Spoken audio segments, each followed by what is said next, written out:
All right. So, let me make sure, is this audio working? Yeah, I think so.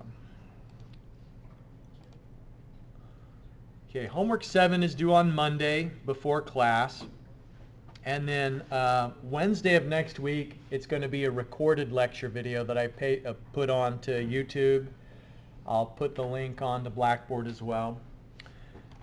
Friday, so a week from today, there's no class meeting and there's not going to be any video because that's October break. Next Thursday and Friday is a vacation for you. That's a time when you can start doing things like working on our class project, or maybe going somewhere nice and then working on your class project in that nice place. Monday the 13th, we'll also have an online class meeting. So it'll be basically next week on Monday we'll meet, and then I won't see you for a week after that. And then as a reminder, the project's due on Wednesday the 19th. So that's a lot. Does anybody have any questions about those announcements? All right. So in our last couple of class meetings, yes? This is about last class. Okay. So you pointed out that, we should pick project B, because even though it has a lower rate of return, its more profitable. present value is higher. Yep. So intuitively, it seems like A has less opportunity cost than B does. But B, well, like you said, B is a higher present value.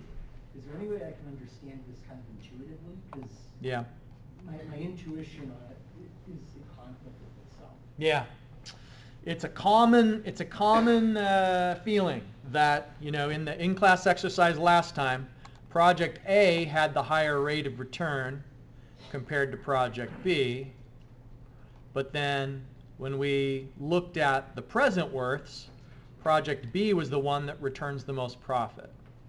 So you use the phrase opportunity cost, and that's kind of the right way to think about it. Technically, the definition of opportunity cost is the value of your second best alternative. So it's not quite opportunity cost. I guess the way to think about it is project A has less of a direct cost. It's the cheaper project. And so it looks like it has a higher rate of return. It does have a higher internal rate of return, but it just all goes back to the fact that it's more valuable to earn a 10% return on $85,000 than it is to earn a 12% return on $50,000. Let me explain it a different way. What if you could borrow money at 4%? And that's what this example said.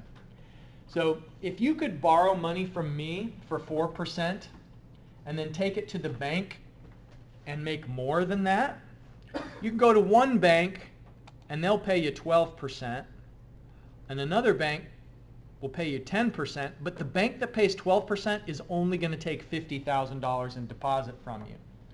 So you'd want to go to the bank that gives you like the most overall profit. If you're borrowing at 4, anything above that is profit. But given the choice of reinvesting $50,000 at 12% or reinvesting $85,000 at 10%, it's better in this case to go for the greater amount. And so what it all boils down to is how to appropriately use the internal rate of return. And it's okay to use it for initial screening. IRR only tells you if a project is acceptable or not acceptable. And both of these projects are acceptable because their rate of return is greater than the MAR. So both of them were greater than 4%, so both of them will be profitable. What you can't use internal rate of return for is selecting the best alternative. You can use present worth analysis for that, and the present worth analysis told us that the best alternative is project B. Does that answer your question? It's still going to seem weird. I can't make it not seem weird. It's still going to seem weird. But you just got to trust the rule. And this is the proof of the rule. Like the rule says that IRR doesn't always tell you which project is best. And the reason I set this example up the way I did is because with these numbers, this proves that there are some IRRs that look better, but it's actually more profitable the other way around. Did you also have a question? If you had the capital, you get both though. If you had like $135,000, you get both projects. Oh, good question. Yeah, so if these are independent projects where you can do multiple projects, then yeah. Anytime you can borrow money at a low interest rate and get a larger return, just keep going for it until you can't get any more money or until the opportunities are exhausted.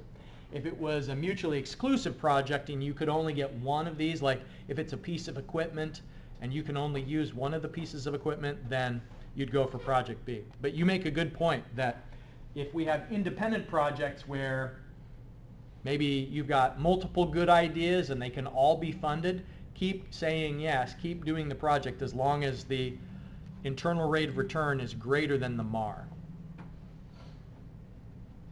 And we'll revisit that later in the semester. We're going to do something called bundles, where you consider, let's say you've got 5 different options. We're going to look at which combination of options is the most attractive when you've got a budget limit. All right, so thank you for that question. Are there others before we get into the material for today? Okay, so you can see here in the bullet points, we're going to compare IRR to ERR and how they're different. The letter I versus the letter E. Like if that, hopefully you'd have more to say on an exam for like what's the difference between IRR and ERR. Just identifying the different letter wouldn't be enough. So I think you've got a homework problem where I tell you you won $60 million in the lottery. Has anybody seen that one? Yes. All right. So just let's talk through this a little bit because in the past that's caused some confusion. So I want to clarify the situation.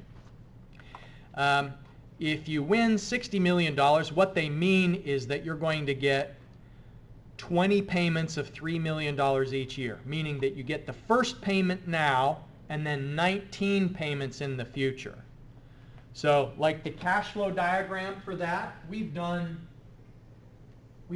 cash flow diagrams before where there's lots of them. So 0, 1, 2, 3, 4, 5. And then the way that you write a really long one is then you say 19. So 1, 2, 3, 4, 5. And it keeps going on and on. So if you want to take the lump sum, you get $50 million. So if you select option A, then you just get $50 million today. But if you choose option B, it's kind of like you are losing $50 million today, and then you get $3 million every year, including $3 million now. So A equals 3 million, and then this is 3 million. Because the amount at time 0, that's not part of the annual series. Annual series, by definition, the form of an annual series begins where there is, the first component of it is 1 year after the present. So what's described here, where you're getting $3 million each year starting today, that means 3 million at the present and then an annual series of n equals 19 payments of $3 million each. So effectively, if you want the payout over time, then you are losing the $50 million that you could have today. So with that payment over time, the problem doesn't state any sort of interest rate for that payment over time. Would that just be we get $3 million each year and there's no interest on that? So that's what you're trying to find out. You're trying to find out what is the yield. Okay. So what's the interest rate that brings balance? Remember, IRR is about balance. So it's balance between inflows and outflows. Here's your outflow, 50 million. What you get for that is a series of $3 million payments, including $3 million now. So really it's only like an outflow of 47 million, and then you get 19 payments of 3 million. So the question is, what interest rate brings those into balance? And so you're going to have to use goal seek or manually just play around with the I value until the present worth of those future $3 million payments is the same as the outflow. Does that answer your question? Yeah, it does. All right. How many people would take the $50 million today? Me too, because I don't know if I'm going to be alive 19 more years. Probably not. At the rate that I'm going, I'm seriously falling apart. And at this trajectory, I've got like 4 or 5 years tops. Tops. Like my eyes are going bad, my hips are going bad, my feet hurt, I can't sleep. I don't know. It's not looking good, guys. All right, so that's the truth. Let's look at comparing the internal rate of return and the external rate of return for this cash flow diagram. Let me give you this handout, and while you start working on it, I'm going to go upstairs and get the roll so I can take attendance.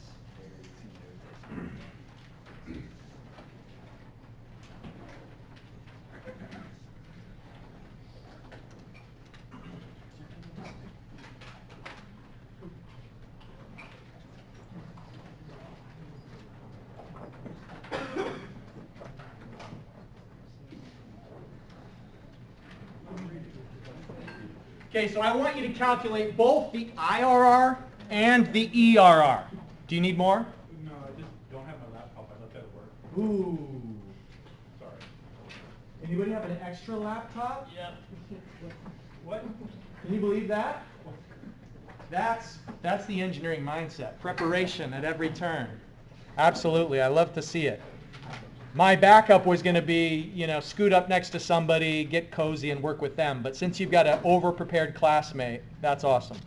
Okay, so remember IRR, there's 2 ways to do it. You can find the present worth of the future values and put it into balance using the goal seek, or you can just use the IRR function. I say here it's okay using the IRR function if you want to do it that way. External rate of return.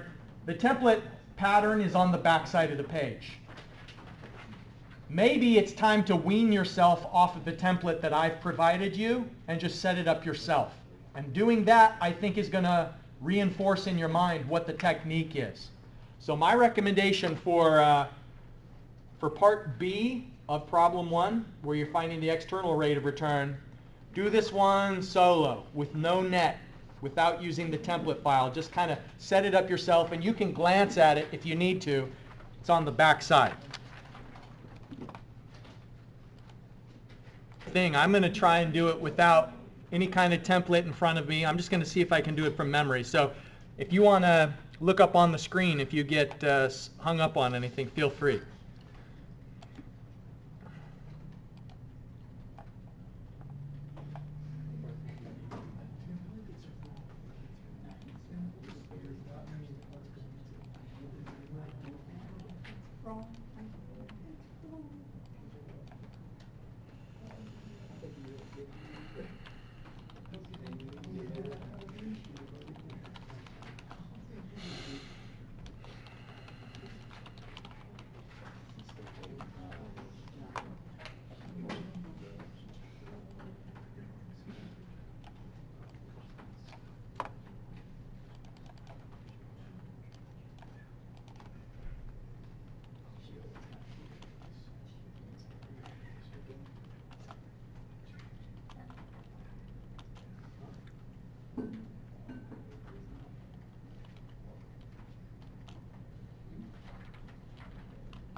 If you're still working, that might be an indicator that you need a few more reps to get fast enough to be ready for the exam.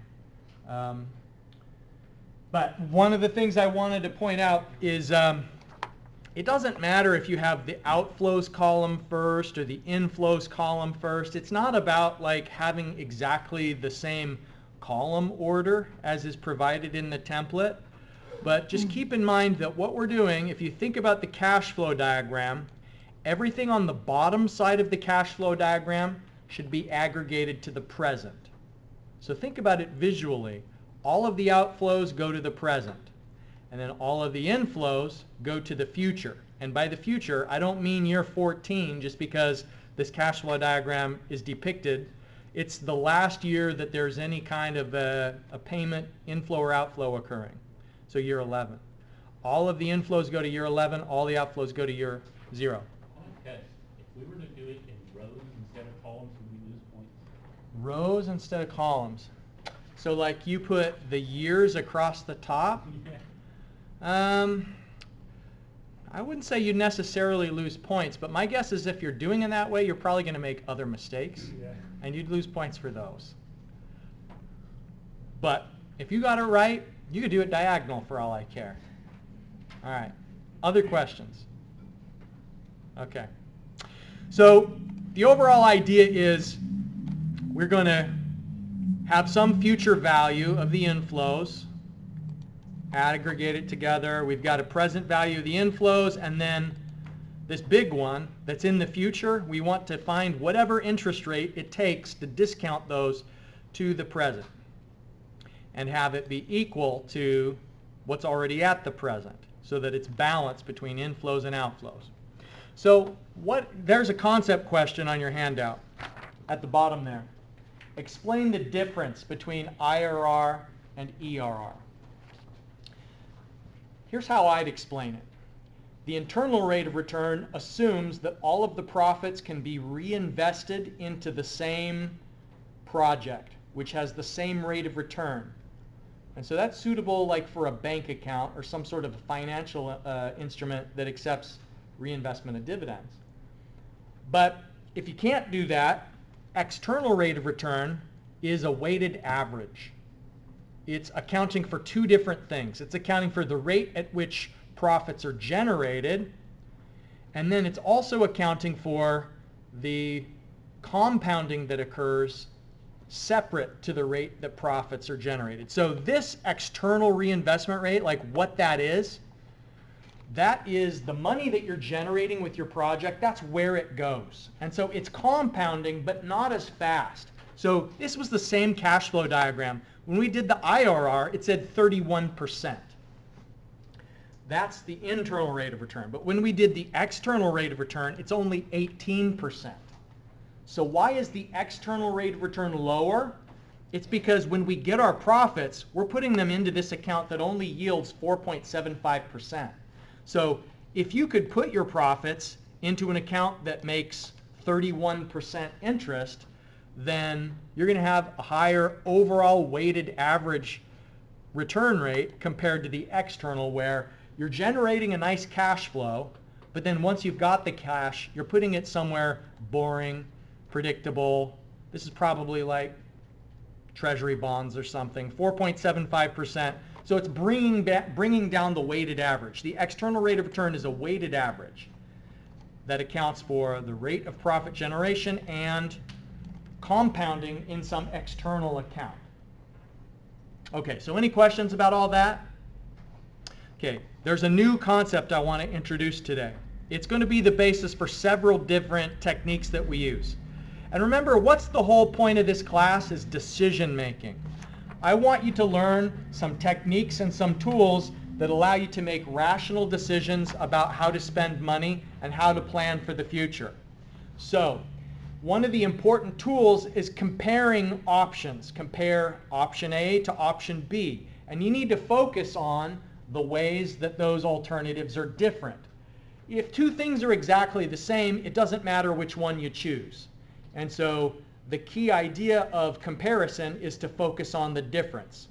And so let's say that you've got two different alternatives, and one of them has a higher first cost than the other. So you can see option B has a first cost of $60,000, option A is $40,000, but it looks like the reason why option B costs more up front is that its annual cost of operation is lower. So that could be maybe the fuel costs, or maybe it is more reliable and it's breaking down less often. For whatever reason, its annual cost of operation is lower and it has some greater salvage value in the end. So an incremental cash flow is just subtracting one from the other. So you start with the more expensive option and subtract the cheaper option. So if I talk about the increment, I'm talking about the difference between these two alternatives. And so the increment between option A and option B, the incremental cost is $20,000. The incremental annual cost is $6,000 in inflow. So that just means that between the two, you pay $20,000 extra to have the more expensive option, but you gain as an inflow $6,000. Because remember, our definition of inflows includes situations where we have reduced our expenses. So that's something that we can count as an inflow, is what you'd otherwise be spending, but that expenditure is avoided. That counts as an inflow. So this increment is B versus A. So the more expensive option goes on the left, the more expensive option goes on the right, and the difference is the more expensive minus the cheaper. So the incremental cash flow is the difference between the two. And what you can do is you can calculate the rate of return on the increment. And now you can compare alternatives. Remember I told you you can't use internal rate of return for choosing which alternative is best? That's true. You can only use it for initial screening. But you can use, you could do an IRR analysis on the increment, and then you can know which of the options is best. Because if your rate of return on the increment is greater than the MAR, then that tells you you should do the more expensive alternative. So we're going to get into this idea of incremental cash flow in our next class meeting. But before we do, I just want to give you practice on calculating the increment. So let's do that for these three options. Find the increment for B versus A and C versus A. So you'll have to type this data into the spreadsheet, and then let's just set it up to find the increment.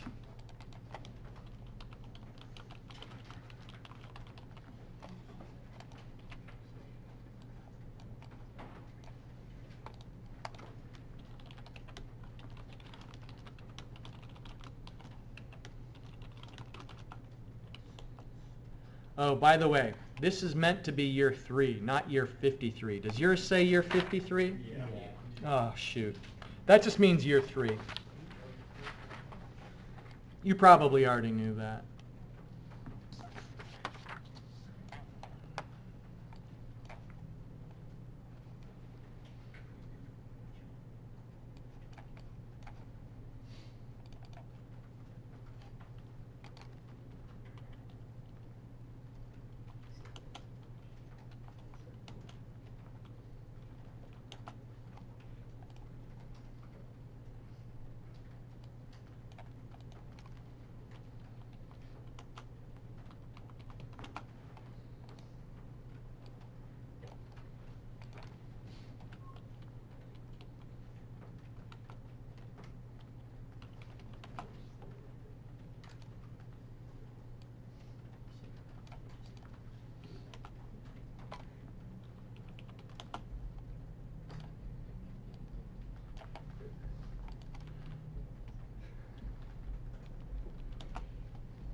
one of the ways that I'll try to trick you on an exam is I won't give you the data in order.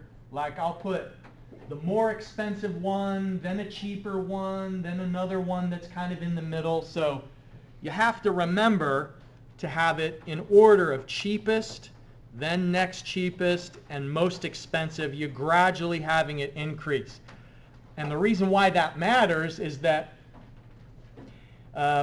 you'll do this incremental analysis to decide which one is better, and the comparisons are always the best alternative versus the next most expensive alternative. You'll have like a one-on-one matchup and then decide who wins from that matchup, what the next comparison should be. And so for that reason, like the curveball I'm going to throw you is I'm going to put the columns not in order of cheapest to most expensive. And I'll do that on the in-class exercise that we've got for this as well. Okay, we've got 1 more minute till class is over, so let me just finish by reviewing these announcements with you that Monday we have class, normal time, normal place.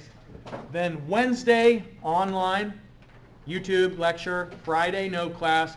Monday, online YouTube lecture. And then on Wednesday the 15th, we'll be back to our normal schedule. And I think that's the last of my remote lectures for the semester. So hope you have a great weekend. I'll see you on Monday.